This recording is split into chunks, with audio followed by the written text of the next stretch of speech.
ഈ മരണത്തിനൊരുക്കണമേ എന്നാണ് പ്രാർത്ഥിക്കുന്നത്. എപ്പോഴോ എവിടെയോ തിരുമനസ്സാകുന്ന പ്രകാരം ഞങ്ങളെ നിന്റെ സന്നിധിയിലേക്ക് കൂട്ടിക്കൊണ്ടു പോകണമേ എന്ന് നമ്മൾ നമ്മുടെ തക്സയിലെ പ്രാർത്ഥനകളിൽ പ്രാർത്ഥിക്കാറുണ്ട്. മരണമാണ് ഈ സഭയുടെ മരണത്തിന് ശേഷമുള്ള ഒരു ജീവിതത്തെ പറ്റിയാണ് നമ്മുടെ സഭ സ്വപ്നം കാണുന്നതും പറയുന്നതും. അല്ലാതെ ഈ പന്തലി വന്നതിന് ശേഷം തിരികെ പോകുമ്പോൾ കിട്ടുന്ന അനുഗ്രഹത്തെ പറ്റി പറയുന്ന ഒരു സഭയല്ല നമ്മുടെ സഭയെന്നാണ് എൻ്റെ എളിയ ബോധ്യം. ഭൂമിയിൽ രണ്ട് തരത്തിലുള്ള മനുഷ്യർ മാത്രമേ ജനിച്ചിട്ടുള്ളൂ. ഒന്നാമത്തെ മനുഷ്യരെന്ന് പറയുന്നത് ജീവിതത്തിൽ ഒരിക്കലും മരണമില്ലെന്ന് കരുതുന്ന മനുഷ്യരാണ്. രണ്ടാമത്തെ മനുഷ്യർ ഭൂമിയിൽ മരണമുണ്ടെന്നും ഇതിനുശേഷം ഒരു ജീവിതമുണ്ടെന്നും ചിന്തിക്കുന്ന ആളുകളാണ്. ഒന്നാമത്തെ മനുഷ്യർ ഒരിക്കലും മരിക്കത്തില്ല എന്ന് കരുതുന്ന വ്യക്തികൾ. വേദപുസ്തകത്തിൽ അങ്ങനെ പല മനുഷ്യരെയും നമുക്ക് കാണാൻ പറ്റും, മരണമില്ലെന്ന് ചിന്തിക്കുന്ന ആളുകൾ. അതുകൊണ്ട് മറ്റൊരാളുടെ സമ്പത്ത് സ്വന്തമാക്കാൻ, മറ്റൊരാളുടെ ആടുമാടുകൾ സ്വന്തമാക്കാൻ, മറ്റൊരാളുടെ ഭാര്യയെ സ്വന്തമാക്കാൻ, ഇങ്ങനെ നിരവധി കാര്യങ്ങൾ ചെയ്യുന്ന മനുഷ്യരെ നമുക്ക് പഴയ നിയമ പുതിയ നിയമ താളുകളിൽ കാണാനായിട്ട് പറ്റും. പക്ഷേ മരണ അവബോധത്തോടെ ജീവിച്ച 33 വയസ്സുള്ള ഒരു ചെറുപ്പക്കാരനാണ് നമ്മുടെ ജീവിതത്തിന്റെ മാർഗമെന്ന് പറയുന്നത്, മാർഗദർശനമെന്ന് പറയുന്നത് ആ ചെറുപ്പക്കാരനാണ്. യേശുവിനെ അടക്കം ചെയ്തത് അരിമത്യക്കാരനായ ജോസഫിന്റെ തോട്ടത്തിന് നടുവിലുള്ള കല്ലറയിലാണ് എന്ന് നമ്മൾ വായിക്കുന്നുണ്ട്. യേശുവിനെ അടക്കം ചെയ്തത് അരിമത്യക്കാരനായ ജോസഫിന്റെ തോട്ടത്തിന്റെ നടുവിലുള്ള, ചെറിയ വാക്കാണ്, തോട്ടത്തിന്റെ നടുവിലുള്ള കല്ലറയിൽ യേശുവിനെ അടക്കം ചെയ്തു. പ്രിയമുള്ളവരെ, തോട്ടം എന്ന് പറഞ്ഞാൽ പ്രണയത്തിന്റെ, സന്തോഷത്തിന്റെ, ആഹ്ലാദത്തിന്റെ ഒക്കെ നിമിഷമാണ്. പക്ഷെ അവിടെ പോലും ഒരു മനുഷ്യൻ ശവകുടീരം പണിതു, അവിടെയാണ് യേശുവിനെ അടക്കം ചെയ്തത് എന്ന് പറഞ്ഞാൽ വേദപുസ്തകത്തിന്റെ ചില താളുകളിൽ ഇങ്ങനെ വെട്ടം കിട്ടിയ മനുഷ്യരെ പറ്റി പറയുന്നുണ്ട്. ആ ഒരു ബോധ്യം നമുക്കുണ്ടാകണം. ഇതിനുശേഷം ഒരു ജീവിതമുണ്ടെന്ന് ചിന്തിക്കാൻ നമുക്ക് സാധ്യമാകട്ടെ. അകത്തൊരാകാശം, പുറത്തൊരാകാശം, നടുവിൽ ഈ മൺകൂടാരം. ഒടുവിൽ ഈ മൺകൂടാരം ഉടഞ്ഞു പോകും. അപ്പോൾ പുറത്തില്ല ആകാശം, അകത്തില്ല ആകാശം, ഏകമെന്ന മനോഹരമായ ഒരു കവിതയുണ്ട്. പ്രിയമുള്ളവർ, നമ്മുടെ ശരീരമാകുന്ന കൂടാരം നശിച്ചു പോകും, വീണു പോകും. പക്ഷേ ദൈവസന്നിധിയിലേക്ക് ഒരു പ്രയാണത്തിനൊരുങ്ങുന്ന നമുക്ക് അതൊരു പ്രശ്നമല്ല എന്ന് ചിന്തിക്കാനായിട്ട് സാധ്യമാകണം. ഇതൊരു സത്രം മാത്രമാണെന്നും, ഇത് പൊതിച്ചോറ് നൽകി തരുന്ന ഒരു സത്രം മാത്രമാണെന്നും, യഥാർത്ഥ വീട് മറ്റെവിടെയോ ആണെന്നും, ആ വീട്ടിലേക്കുള്ള പ്രയാണമാണ് ക്രിസ്തീയ ജീവിതമെന്നും, ആ ദൈവസന്നിധിയിലേക്കുള്ള പ്രയാണത്തിന് ഞങ്ങളെ ഒരുക്കണമെന്നും നമുക്ക് ഓരോ ദിനങ്ങളിലും പ്രാർത്ഥിക്കാനായിട്ട് സാധ്യമാകട്ടെ. മരണഭീതിയുള്ള മനുഷ്യരിൽ നിന്ന് മരണ അവബോധമുള്ള മനുഷ്യരിലേക്ക് നടന്നു കയറുവാൻ നമുക്ക് സാധ്യമാകണം. മരണഭീതിയിൽ നിന്ന് മരണ അവബോധത്തിലേക്ക് നടന്നു കയറുന്ന മനുഷ്യരായി തീരാൻ നമുക്ക് സാധ്യമാകട്ടെ. 2018, 2019, 2020 ഏറ്റവും കൂടുതൽ യുവാക്കന്മാർ വായിച്ച പുസ്തകത്തിന്റെ പേര് റാൻഡി പോഷ് എന്ന് പറയുന്ന ആളിന്റെ ദ ലാസ്റ്റ് ലെക്ചർ എന്ന് പറയുന്ന പുസ്തകമാണ്. ഏറ്റവും കൂടുതൽ ഇന്ത്യയിലും ഏറ്റവും കൂടുതൽ യുവാക്കന്മാർ വായിച്ച പുസ്തകമാണ്. ഞാൻ പറയുന്ന എല്ലാ കാര്യങ്ങളും നിങ്ങൾ മറന്നുപോയാലും ഇവിടെ ഇരിക്കുന്ന യുവജനങ്ങളും യുവതികളും യുവത വായിക്കേണ്ട ഒരു പുസ്തകമാണ് ഈ പുസ്തകം. ആ പുസ്തകത്തിന് ലാസ്റ്റ് ലെക്ചർ എന്ന് പറയുന്നതിന് അന്ത്യപ്രഭാഷണം എന്ന് വേണമെങ്കിൽ നമുക്കൊരു മലയാളം പറയാൻ പറ്റും. ഇത് റാൻഡി പോഷിന്റെ പുസ്തകമാണ്. ഒരു ദിവസം 3.5 കോടി രൂപ ശമ്പളം മേടിക്കുന്ന ആളാണ് റാൻഡി പോഷ്. വലിയ പ്രസംഗം നടത്തുന്ന, പ്രഭാഷണം നടത്തുന്ന ആളാണ്, എക്കണോമിസ്റ്റ് ആണ്. ഒരു വർഷത്തേക്ക് അദ്ദേഹത്തിന്റെ പ്രസംഗം മുഴുവൻ ബുക്ക് ചെയ്യപ്പെടും. വലിയ സ്വന്തമായി ജെറ്റ് വിമാനമുള്ള, ഫെറാറി കാറുള്ള, അങ്ങനെ വലിയ വിശേഷണങ്ങളാണ് പുസ്തകം ഈ മനുഷ്യന് കൊടുക്കുന്നത്. ഒത്തിരി സമ്പത്തുണ്ടാകും. ഇയാളൊരു യാത്രയ്ക്ക് പോയതിനു ശേഷം അദ്ദേഹം തിരികെ വരുമ്പം ഒരാൾ പറഞ്ഞു, നിന്റെ മുഖത്തൊരു പാട് കാണുന്നുണ്ട്. ഒരു ഡോക്ടർ പറഞ്ഞു, നീ എവിടെങ്കിലും ഒന്ന് കൊണ്ട് കാണിക്കണം, എനിക്ക് തോന്നുന്നു നിനക്ക് ക്യാൻസർ ആണെന്ന് തോന്നുന്നു പറഞ്ഞൊരു മുഖത്തെ ഒരു പാട് മാത്രം കണ്ട് ഈ ഡോക്ടർ പറയുകയാണ്. റാൻഡി പോഷ് വലിയ സമ്പത്തുള്ള മനുഷ്യനാണ്. അയാൾ ചെന്നിട്ട് ഏറ്റവും മികച്ച ഒരു ഡോക്ടറിനെ തന്നെ കാണിക്കുന്നു. ഏറ്റവും മികച്ച ഡോക്ടറിനെ കാണിക്കുന്നു. ഡോക്ടർ പറഞ്ഞു, ശരിയാണ്, നിനക്ക് ക്യാൻസർ ആണെന്ന് പറയുന്നു. ഈ മനുഷ്യൻ തകർന്നുപോയി. കാരണം ഒരുപാട് സമ്പത്തുണ്ട്, ഇട്ടുമൂടാനും സമ്പത്തുള്ള മനുഷ്യനാണ്. ദിവസവും കോടിക്കണക്കിന് രൂപ സ്വന്തമാക്കുന്ന ആളാണ്. റാൻഡി പോഷ് പറഞ്ഞു, എൻ്റെ മുഴുവൻ സമ്പത്ത് ഞാൻ തരാം, എൻ്റെ മുഴുവൻ സമ്പത്ത് നിനക്ക് ഞാൻ സമർപ്പിക്കാം, തിരികെ എൻ്റെ ജീവിതത്തിലേക്ക് വരുത്തണമെന്ന് പറഞ്ഞു. ഇയാൾ പറഞ്ഞു, നിനക്കറിയാം, നീ എന്നെ കാണാൻ വന്നത് ഞാൻ ഏറ്റവും മികച്ച ഒരു ഡോക്ടറാണ് എന്നതുകൊണ്ടാണ്. നിനക്ക് ജീവിക്കാൻ ഒരു സാധ്യതയുമില്ല, 30 ദിവസം കഴിയുമ്പോൾ നീ മരിച്ചു പോകുമെന്ന് പറയുന്നു. റാൻഡി പോഷ് 30 ദിവസമല്ല 20 ദിവസം കഴിയുമ്പോൾ മരിച്ചുപോയ ആളാണ്. റാൻഡി പോഷ് അന്ന് രാത്രിയിൽ വീട്ടിൽ ചെന്ന് തൻ്റെ ഭാര്യയെയും മക്കളെയും ഒക്കെ അരികെ വിളിച്ച് അവരുടെ ഒപ്പം ഇരുന്ന് ഭക്ഷണം കഴിച്ചു. എന്നിട്ട് അവരുടെ കുട്ടികൾക്ക് വേണ്ടി, യൂണിവേഴ്സിറ്റിയിലെ വിദ്യാർത്ഥികൾക്ക് വേണ്ടി നടത്തുന്ന പ്രസംഗമാണ് ദ ലാസ്റ്റ് ലെക്ചർ എന്ന് പറയുന്ന പുസ്തകം.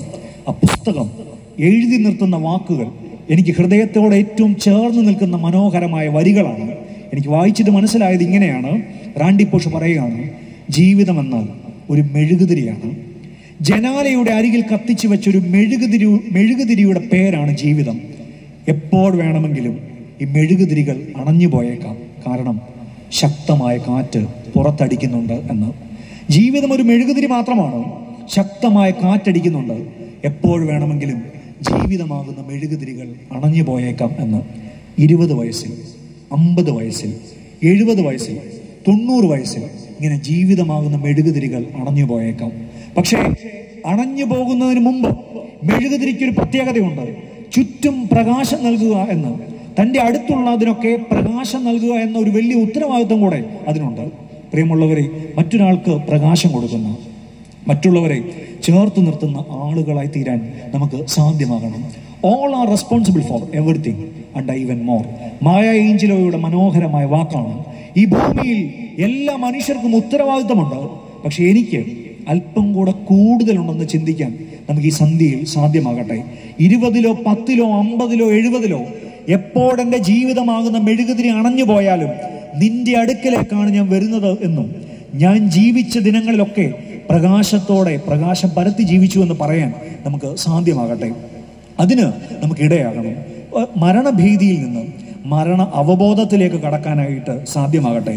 അപ്പോസ്തല പ്രവൃത്തി 7-ാം അധ്യായം 54-ാം വാക്യത്തിൽ അങ്ങനെ മരണ അവബോധമുള്ള ഒരു മനുഷ്യനെ നമ്മൾ കാണുന്നുണ്ട്. അവന്റെ പേര് സ്തേഫാനോസ് എന്നാണ്. സ്തേഫാനോസ് ദൈവത്തോട് ഇങ്ങനെ പറയുന്നു, പ്രാർത്ഥിച്ചു പറയുന്നു. ആൾക്കാർ വലിയ കല്ലെടുത്ത് എറിയുകയാണ്, മരിക്കാൻ തുടങ്ങുക.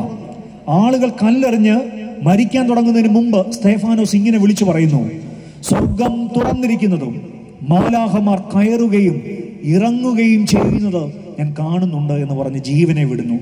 ആളുകൾ കല്ലെറിഞ്ഞ് കൊല്ലുമ്പോഴും ഇങ്ങനെ മരണഭീതിയിൽ നിന്ന് മരണ അവബോധത്തിലേക്ക് നടന്നു പോകാനായിട്ട് ഇവർക്ക് സാധ്യമായി. അതുകൊണ്ട് മരണ അവബോധമുള്ള മനുഷ്യരായി തീരാൻ ഇടയാകട്ടെ. ഇടപെടുന്ന ഓരോ മനുഷ്യരോടും ഒരു പുഞ്ചിരിയോടെ ഇടപെടാൻ, നമ്മൾ ആരെക്കാളും വലിയവരല്ലെന്ന് തിരിച്ചറിയാൻ, നമ്മൾ ആരെക്കാളും കുറഞ്ഞവരല്ലെന്ന് തിരിച്ചറിയാൻ, നമ്മുടെ അടുക്കിലേക്ക് വരുന്നവർക്ക് ശാപമല്ല സ്നേഹം നൽകാനും, നമ്മുടെ അടുക്കിലേക്ക് വരുന്നവർക്ക് പ്രാർത്ഥന നൽകാനും, കരുതൽ നൽകാനും, അന്നം പങ്കിടാനും ഒക്കെ സാധിക്കുമ്പോഴാണ് നമ്മുടെ ജീവിതം ശ്രേഷ്ഠമായി തീരുന്നത്. അതുകൊണ്ട് പ്രിയമുള്ളവരെ, നമ്മളെക്കാൾ മുമ്പ് മിടുക്കരായ അനേകം ആളുകൾ ഈ ഭൂമിയിൽ നിന്ന് കടന്നു പോയിട്ടുണ്ട്. നമുക്ക് ശേഷവും നമ്മളെക്കാൾ മിടുക്കരായ ആൾക്കാർ വരാനിരിപ്പുണ്ട്. നമ്മളൊന്നും അത്ര വലിയവരല്ലെന്ന് തിരിച്ചറിയുന്ന മറ്റുള്ളവർക്ക് പ്രകാശം കൊടുക്കാനായിട്ട് നമുക്ക് സാധ്യമാകട്ടെ. നിങ്ങൾക്കറിയാം, ലോകത്തിലെ 7 മഹാത്ഭുതങ്ങളെ നമുക്ക് എല്ലാവർക്കും അറിയാം. ലോകത്തിലെ 7 മഹാത്ഭുതങ്ങൾ ഒന്ന് ചുങ്കത്തറ കൺവെൻഷൻ ആണെന്ന് നിങ്ങൾ പറയല്ലേ. ഇന്ത്യയിലൊരു ലോകത്തിലെ ഏറ്റവും മഹാ അത്ഭുതമുണ്ട്. ഏതാ? തിരുമേനി പറഞ്ഞിട്ടുണ്ടോ ഒന്നും മിണ്ടണ്ടാന്ന്? അച്ഛൻ എന്ത് പറഞ്ഞാലും നിങ്ങളൊന്നും സംസാരിക്കണ്ടെന്ന് പറഞ്ഞിട്ടുണ്ടോ? 7 മഹാത്ഭുതങ്ങളിൽ ഒന്ന് ഇന്ത്യയിലാണ്. ഏതാ? താജ്മഹൽ. താജ്മഹൽ പണിത് ആരാന്നറിയാമോ? ഷാജഹാന്. ആർക്ക് വേണ്ടിയാ? മുംതാസിന് വേണ്ടി പണിതതാണ് ഈ താജ്മഹൽ. അവർക്കൊരു മകളുണ്ട്. ആ മകളുടെ പേരറിയാമോ? അതിൻ്റെ ഉത്തരം പറയുന്നവർക്ക് തിരുമേനി ഈ പ്രസംഗം കഴിയുമ്പോൾ സമ്മാനം തരും. ഷാജഹാനും മുംതാസിനും ഒരു മകളുണ്ട്. അവരുടെ പേരറിയാമോ? എനിക്ക് തോന്നുന്നു ആരും കൈവെക്കാത്തത് കൊണ്ട് ആ മകളുടെ പേര് ജഹനര എന്നാണ്. ജഹനര എന്നാണ് ഷാജഹാന്റെ മുംതാസിന്റെ മകളുടെ പേര്. ആ മകൾ അവളുടെ ഒരു ആത്മകഥ എഴുതിയിട്ടുണ്ട്. ആത്മകഥ എഴുതിയപ്പോൾ അവൾ ആദ്യം എഴുതിയ വരി ഇങ്ങനെയാണ്: ഞാൻ മരിച്ചു കഴിയുമ്പോൾ എൻ്റെ കല്ലറയുടെ മുകളിൽ ഒരു കല്ല് പോലും പെറുക്കി വെക്കല്ലേ. കുറച്ച് മരങ്ങൾ നട്ടുപിടിപ്പിക്കണം, കുറച്ച് പൂക്കളൊക്കെ നട്ടുപിടിപ്പിക്കണം. ഏതെങ്കിലും ഒരു കുഞ്ഞിന് ഒരു നല്ല ഫലം കഴിക്കണമെന്ന് ആഗ്രഹമുണ്ടെങ്കിൽ എൻ്റെ ശവകുടീരത്തിൽ ചവിട്ടി നിന്ന് അവൾ പറിക്കണം.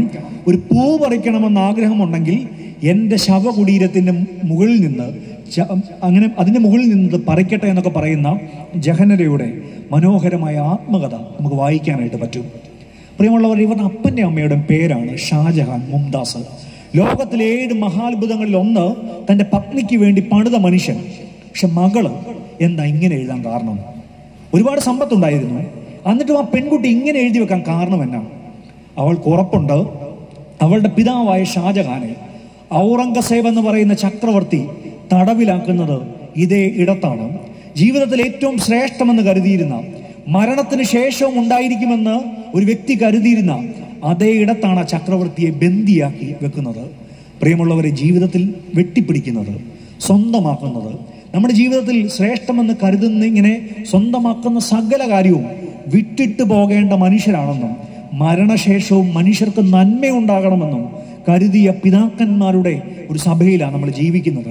എല്ലാം മറ്റുള്ളവർക്ക് വേണ്ടി കൊടുത്തിരുന്ന ഒസ്താത്യോസ് തിരുമേനിയെ പോലെയുള്ള ശ്രേഷ്ഠരായ പിതാക്കന്മാര് അടുക്കിലേക്ക് വരുന്നവർക്ക് മരണത്തിന്റെ സമയങ്ങളിൽ പോലും പ്രാർത്ഥന നൽകിയ പരിമല തിരുമേനിയുടെ അടുക്കിലേക്കൊക്കെ ആളുകൾ ഇങ്ങനെ പ്രയാണം ചെയ്യുന്നുണ്ട്.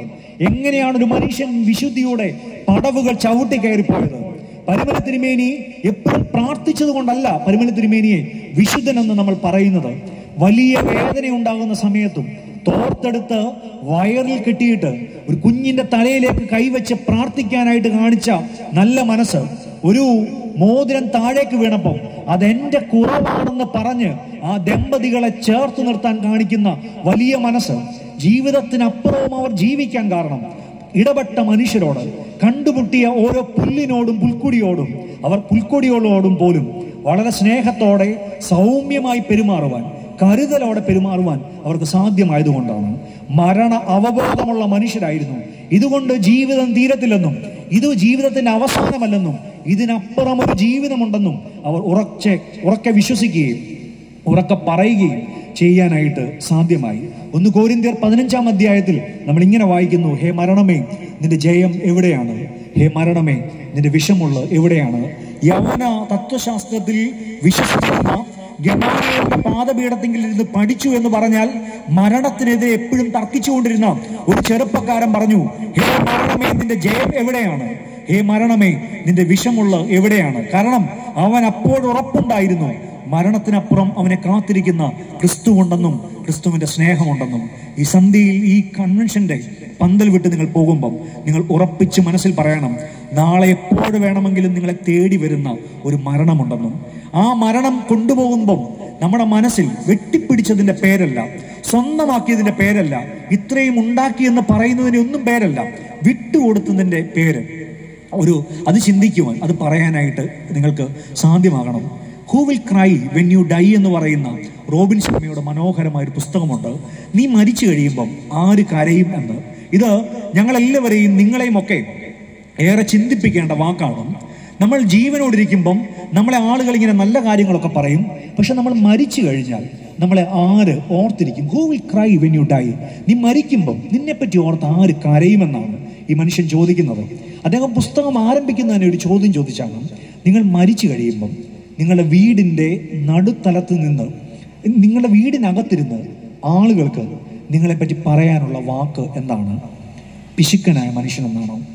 വളരെ ലുബ്ധനായ ആളായിരുന്നു, ആളുകളെയൊക്കെ ശപിക്കുന്ന ആളായിരുന്നു, ആളുകളെ ഇങ്ങനെ ഒരുപാട് ദ്രോഹം കൊടുത്ത മനുഷ്യനായിരുന്നു, ആളുകളെ സങ്കടപ്പെടുത്തിയ ആളായിരുന്നു എന്നാണോ നമ്മളെപ്പറ്റി പറയാനുള്ളത്? അതോ കണ്ടുമുട്ടിയ നമ്മളോടൊക്കെ ഓരോ മനുഷ്യരോടും സൗമ്യമായി പെരുമാറിയ മനുഷ്യരെന്നോ നമുക്ക് പറയാനായിട്ട് സാധ്യമാകണം. അതുകൊണ്ട് പ്രിയമുള്ളവരെ, മരണത്തിനപ്പുറം ഒരു ജീവിതമുണ്ടെന്ന് ചിന്തിക്കാനായിട്ട് സാധ്യമാകട്ടെ. ലോകം മുഴുവൻ വെട്ടിപ്പിടിച്ച ഒരു 33 വയസ്സുള്ള ചെറുപ്പക്കാരൻ പറഞ്ഞു: ഒന്നുമില്ലാത്തവനായി ഈ ഭൂമിയിലേക്ക് വന്നു, തിരികെ പോകുമ്പം ഒന്നുമില്ലാത്തവനായി പോകും. മറ്റൊരു 33 വയസ്സുള്ള ചെറുപ്പക്കാരൻ പറഞ്ഞു, അദ്ദേഹത്തിന്റെ വാക്ക് ഇങ്ങനെയായിരുന്നു: എല്ലാം നിവൃത്തിയായി എന്ന്. പിതാവേ, എൻ്റെ ആത്മാവിനെ നിന്റെ കൈ ഞാൻ ഏൽപ്പിക്കുകയാണ്, സകലതും നിവൃത്തിയായി എന്ന് യേശു തമ്പുരാൻ പറയുകയാണ്. പ്രിയമുള്ളവരത് മരണ അവബോധത്തോടെ ജീവിച്ചതുകൊണ്ടാണ്. മരണ അവബോധമുള്ള മനുഷ്യരായി തീരാൻ നമുക്ക് സാധ്യമാകണം. യേശു മാത്രമല്ല 33 വയസ്സിൽ മരിച്ചുപോയത്. യേശുവിന്റെ കാലത്തെ പറ്റി വായിച്ച ജോസീഫസിനെ പോലെയുള്ള ആളുകൾ പറയാറുണ്ട്, 33-35 വയസ്സിനും ഇടയിൽ മരിച്ചുപോയ ധാരാളം ചക്രവർത്തിമാർ, ധാരാളം പ്രഭുക്കന്മാരൊക്കെ യേശുവിന്റെ കാലത്തുണ്ടായിരുന്നു. അവിടെ ഒരു 33 വയസ്സുള്ള യേശുവിന്റെ സമകാലീനനെന്നോ യേശുവിന്റെ കാലത്തൊക്കെ ഉണ്ടായിരുന്നു എന്നൊക്കെ പറയുന്ന ഒരു ചെറുപ്പക്കാരനാ പറഞ്ഞേ, ഒന്നുമില്ലാത്തവനായി ഭൂമിയിലേക്ക് വന്നു, തിരികെ പോകുമ്പോൾ ഒന്നുമില്ലാത്തവനായി ഞാൻ പോകുന്നുവെന്ന്. സ്വന്തം നാണയം പോലും ഇല്ലാതെ, കയ്യിലൊരു നാണയമില്ലാതെ, ഒരു വസ്ത്രം മാത്രം ധരിച്ചിരുന്ന, ഭക്ഷണത്തിന് വേണ്ടി ആളുകളുടെ മുമ്പിൽ കൈ നീട്ടിയിരുന്ന, ഭക്ഷണം ആരുടെയൊക്കെയും എടുക്കൽ നിന്ന് കഴിച്ചിരുന്ന, സാധാരണക്കാരൻ ഒരു മനുഷ്യൻ പറഞ്ഞു, ഒന്നുമില്ലാത്തവനായി ഞാൻ ഇവിടെ കടന്നു വന്നു, തിരികെ പോകുമ്പോൾ ഒന്നുമില്ലാത്തവനായി പോയി എന്നല്ല പറഞ്ഞത്, സകലതും നിവൃത്തിയായി എന്ന്. ജീവിതം അത്ര ശ്രേഷ്ഠതയോടെ ജീവിക്കാൻ അദ്ദേഹത്തിന് ഇടയായതുകൊണ്ടാണ്